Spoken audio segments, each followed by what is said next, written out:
మధ్యప్రదేశ్లో, ఛత్తీస్గఢ్లో, రాజస్థాన్లో, గుజరాత్లో, ఉత్తరప్రదేశ్లో ఎలక్షన్లు, అసెంబ్లీ ఎలక్షన్లు 30 లక్షలు 40 లక్షలు అయిపోతాయి. లిటరలీ 40 లక్షల రూపాయలతోటి ఎలక్షన్, ఎమ్మెల్యే ఎలక్షన్ అయిపోతుంది.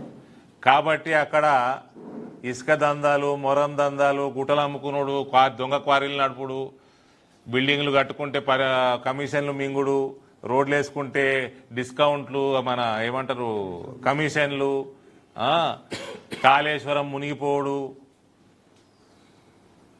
వేల కోట్ల రూపాయలతోటి ఎమ్మెల్యేలను కొనుడు, కార్పొరేటర్లను కొనుడు,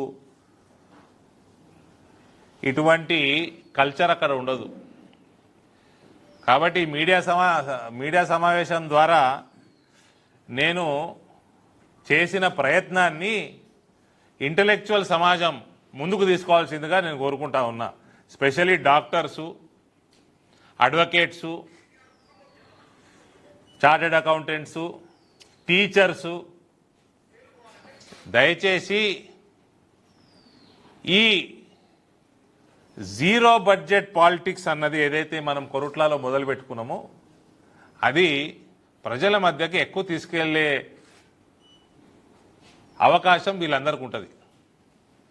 so through this media conference I am requesting entire intellectual community of Nizamabad parliament and throughout Telangana also, మనం కూడా ఒక మోడీ రాజ్యం రావాలంటే, ఒక క్లీన్ గవర్నెన్స్ అన్ని చోట్ల ఉండాలంటే ఈ జీరో బడ్జెట్ పాలిటిక్స్ని ఎంకరేజ్ చేయాలా. అది ప్రజల దగ్గరికి తీసుకుపోవాల్సిన మీ వంతు బాధ్యత మీరు నిర్వర్తించాలని నేను కోరుతా ఉన్నా. ఇక కొత్త ప్రభుత్వం వచ్చింది, వాళ్ళు గవర్నెన్స్ స్టార్ట్ చేసిర్రు, 20 రోజులు అయిపోయింది. వాళ్ళకి శుభాకాంక్షలు, వాళ్ళకి ఆల్ ది బెస్ట్. కానీ ఆ గ్యారంటీల విషయం ఏదో అటు ఇటు పోతున్నట్టున్నది. గ్యారంటీల విషయం గ్యారంటీ లేనట్టున్నది. శ్వేతపత్రాలు విడుదల చేస్తున్నారు.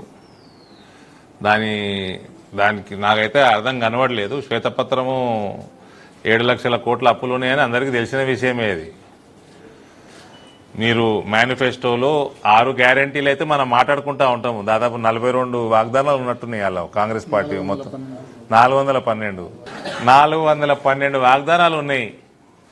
అంటే ఇది మభ్యపెట్టడము, ప్రజల్ని మభ్యపెట్టడము, ఓటర్లను మభ్యపెట్టడం కింద మనం కన్సిడర్ చేయాల్సి వస్తుంది. చేస్తామన్నప్పుడు చేయాలి. సరే, ఎనీయో కొత్త ప్రభుత్వాన్ని నేను అటాక్ చేయాల్సిన టైం కాదు ఇది. వాళ్ళకి ఇవ్వాల్సిన సమయం వాళ్ళకి ఇవ్వాల్సిందే. ఇవాళ ఇన్ఛార్జ్ మంత్రి గారు కూడా వస్తున్నట్టున్నారు.